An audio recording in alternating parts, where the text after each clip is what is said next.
काकू काय आहे रे? हे वाटून द्या ना.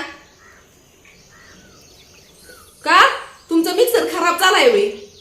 नाही, माझी मम्मी म्हणली आपल्या लाईट बिल जास्त येतो. काय?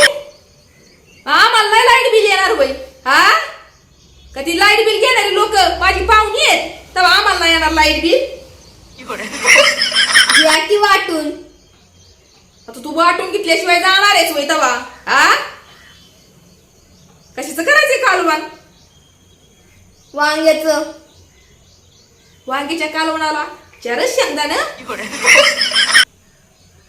ह्याला लसूण नाही, कोथमीर नाही, जिरं नाही, आलं नाही. हा, तुमच्याकडे असलं तर टाका की. संपलंय आमच्याकडचं पण. तुमच्याकडं कधीच काय नसतं. काय? खरंच आपलं पोरगे